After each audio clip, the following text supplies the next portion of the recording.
ஆன்மீக உறவுகள் அனைவருக்கும் என் அன்பான வணக்கங்கள். பொள்ளாச்சி பக்கத்தில் இருக்கக்கூடிய மாசாணி அம்மன் கோவில் வரலாறு தான் நம்ம இன்றைக்கி பார்க்க போகிறோம். சாதாரணமாக எல்லா அம்மனும் கோவில்களில் அம்மன் அமர்ந்த கோலத்தில் இல்லை நின்ற கோலத்தில் தான் நம்ம பார்த்துருப்போம். ஆனால் மாசாணி அம்மன் மட்டும் 17 அடி நீளத்தில் படுத்து கிடப்பாங்க. இந்த அம்மனுக்கு மயான அம்மன் அப்படிங்கிற பெயரும் உண்டு. 17 அடி நீளத்தில் நெற்றியில் பெரிய பொற்றோட ஒற்றை ரூபாய் காயினோட படுத்து கிடக்கும் அழகே தனிதான். மாசாணி அம்மனை நம்பிக்கையோட வழிபட்டு வரவங்க எந்த ஒரு பிரச்சனையாக இருந்தாலும் அதிலிருந்து வெகு விரைவிலேயே வெளியில் வந்துடுவாங்க. பில்லி, சூனியம், மாதவிடாய் கோளாறு, பேய், பிசாசு இது எல்லாத்துலேயும் பாதிக்கப்பட்டவங்க ஒரு முறை அம்மாவோட கோவிலுக்கு போயிட்டு வந்தால் போதும், அத்தனை பீடைகளும் நோய்களும் துன்பங்களும் நீங்கும். பொன், பொருள், நகை யாராவது திருடி சென்றாலோ இல்லை பணம் வாங்கிக்கிட்டு இல்லை அப்படின்னு சொன்னாலோ பழி தீர்க்க அங்கு மிளகாய் அரைத்து வைக்கும் நிகழ்ச்சியும் உண்டு. அங்குள்ள ஆட்டுக்கல்ல மிளகாயை அரைத்து வச்சு 3 மாதம் வரை காத்திருந்தால் எடுத்தவர்கள் பணத்தை திருப்பி கொடுத்துடுவாங்க. இல்லை துரோகம் செய்தவர்கள் மன்னிப்பு கேட்டுடுவாங்க. அப்படி கேட்கவில்லை அப்படின்னா அவங்களுடைய உடல் மிளகாய் தேய்த்தது போல எரியும் அப்படிங்கிறது நம்பிக்கை. அவர்களுடைய கோரிக்கை நிறைவேறினதும் அம்மனுக்கு மீண்டும் பாலபிஷேகம், இளநீர் இதெல்லாம் செய்து அம்மனை குளிர வைப்பாங்க.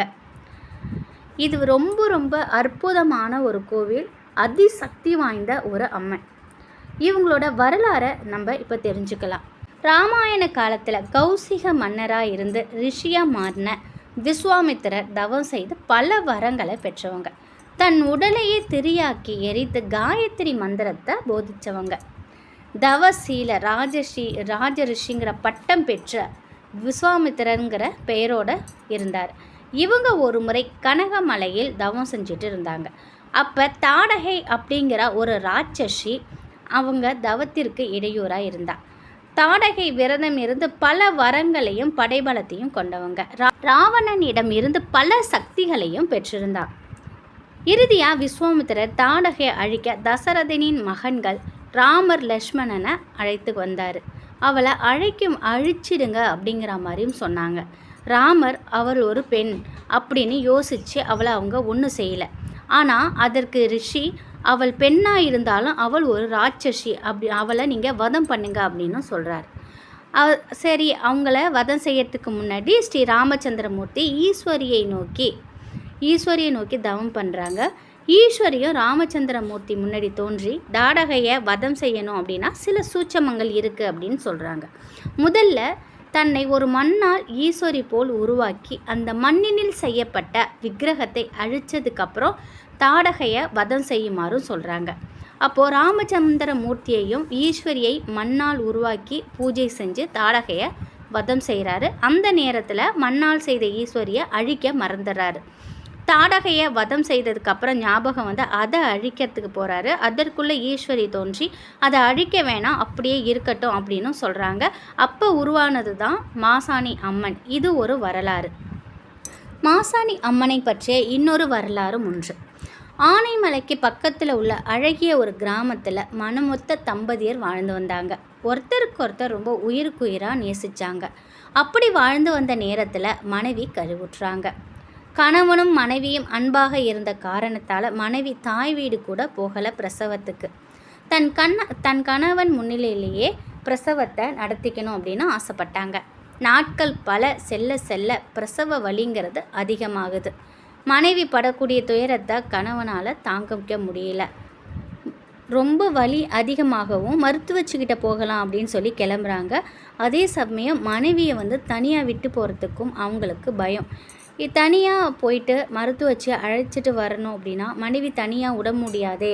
அடர்ந்த காடு, வனவிலங்குகள் அதிகமாக இருக்கும், அங்கே மனுஷங்க கூட யாரும் இருக்க மாட்டாங்க அப்படின்னு ரொம்ப என்ன செய்யறதுன்னு தெரியாமல் மனம் கலங்கி போகிறாரு.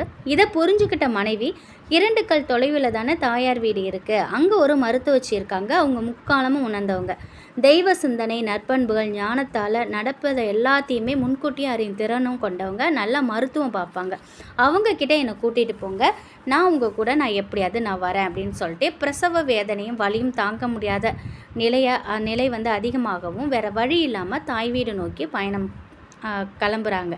மெதுவாக நடந்து நடந்து 1 மைல் தூரம் வந்துட்டாங்க.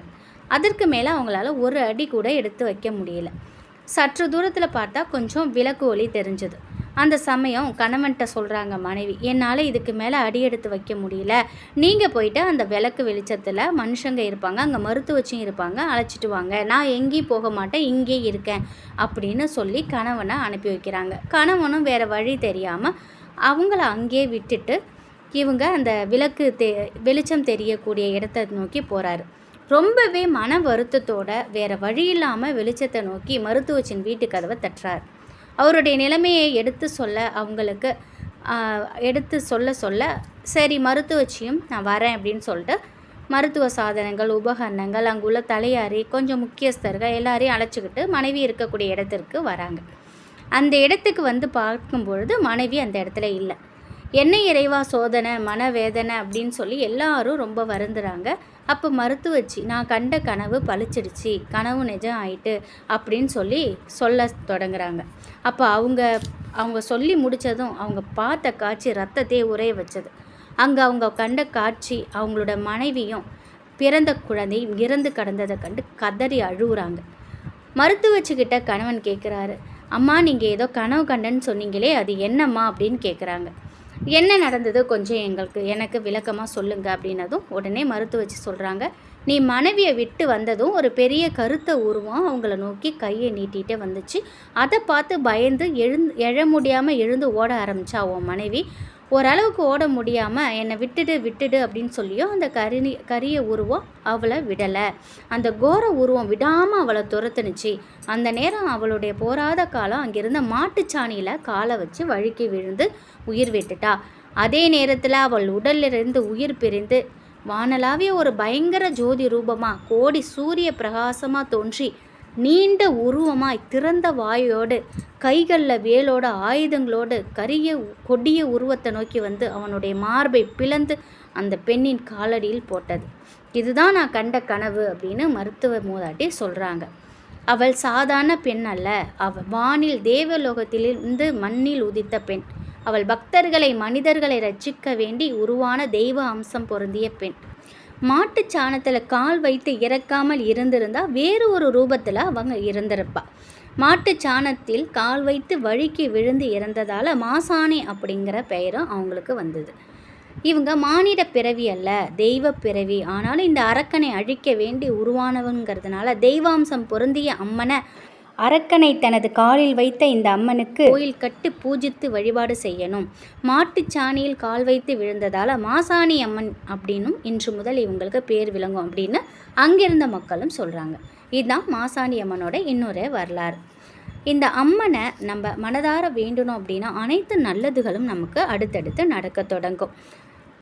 மாசாணி அம்மனுக்கு இன்னொரு வரலாறும் உண்டு. ஆனைமலையை நன்னன் அப்படிங்கிற ஒரு மன்னன் ஆண்டு வந்தான். ஒரு நாள் ஒரு முனிவர் மிகவும் சக்தி வாய்ந்த சுவையுடைய ஒரு மாங்கனியை கொண்டு வந்து மன்னன்கிட்ட கொடுக்குறாரு.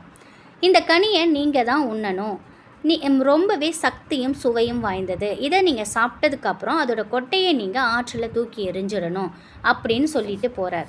மன்னனும் சரி அப்படி ஆகட்டும்னு சொல்லிட்டு அந்த மாங்கனியை வாங்கி அதை சாப்பிட்டுறாரு. அந்த சுவையால் கவரப்பட்டு ஈர்க்கப்பட்டு முனிவர் சொன்னதை செய்யாமல் அந்த கொட்டையை தன்னுடைய அரண்மனையில் நட்டு வளர்க்க ஆரம்பிக்கிறார். ரொம்பவே கவனமாக அதை வளர்த்து வராரு. நாளடைவில் அது ரொம்ப பெரிய மரமாக ஆயிடுது. பெரிய மரமான அந்த மரத்தில் ஒரு பிஞ்சோ கனியோ ஒன்று கூட காய்க்கலை. நாளடைவில் அதிலிருந்து பூக்கள் மட்டும் தோன்றி உதிர ஆரம்பிக்குது. மன்னன் காத்து ஏமாந்து அதிசயத்தை அதுக்கப்புறம் இறுதியாக அந்த முனிவரை எங்கிருந்தாலும் தேடி கண்டுபிடிச்சிட்டு வர மாதிரி சொல்கிறாரு.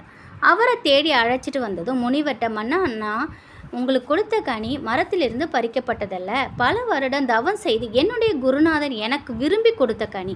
அதை நான் உங்களுக்கு மட்டும்தானே உண்பதுக்கு தானே கொடுத்தேன். நாடாளும் மன்னன் நீங்கள் சுவைப்பது தான் சால சிறந்ததுன்னு சொல்லி நான் உங்கள்கிட்ட கொடுத்தேன். ஆனால் நீங்கள் அந்த கொட்டையை ஆற்றுல வீசாமல் நட்டு வச்சு வீண் வம்ப விலைக்கு வாங்கிட்டீங்க.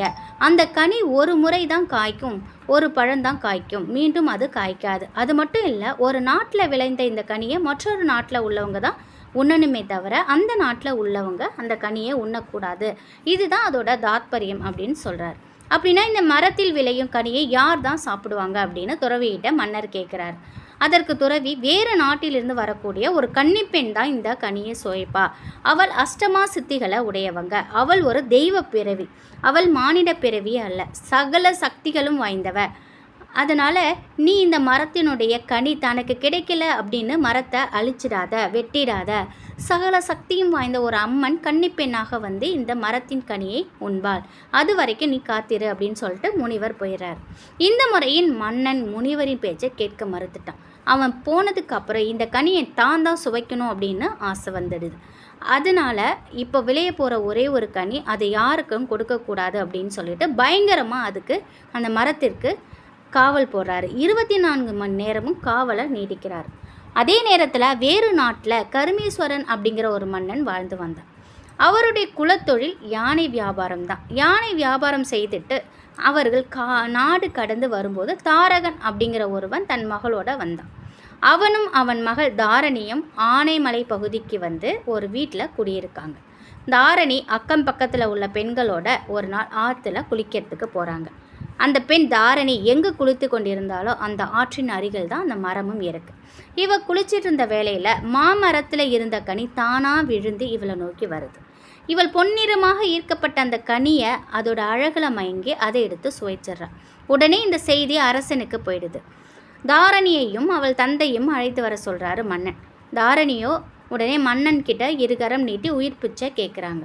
மன்னா, நாங்கள் வேறு நாட்டிலிருந்து வரோம்.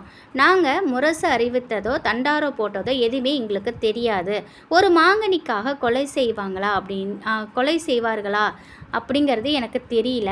அதனால் எங்களுக்கு உயிர் பிச்சை கொடுங்க அப்படின்னு சொல்லி கோரிக்கை விடுக்கிறாங்க. ஆனால் அவளோட கோரிக்கையை செவிமடுக்காத மன்னன் அவளை கொலைக்களத்திற்கு அனுப்புகிறார். கொலைக்களத்திற்கு போனதும் அவளை கொலை செய்கிறாங்க.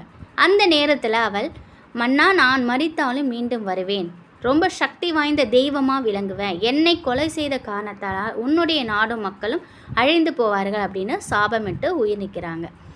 அந்த பெண்ணின் உடலை அவள் தந்தை வாங்கிக்கிட்டு அந்த பெண்ணிற்கு மண்ணால் அவரும் ஊரில் உள்ளவர்களும் சேர்ந்து ஒரு உருவம் செய்கிறாங்க.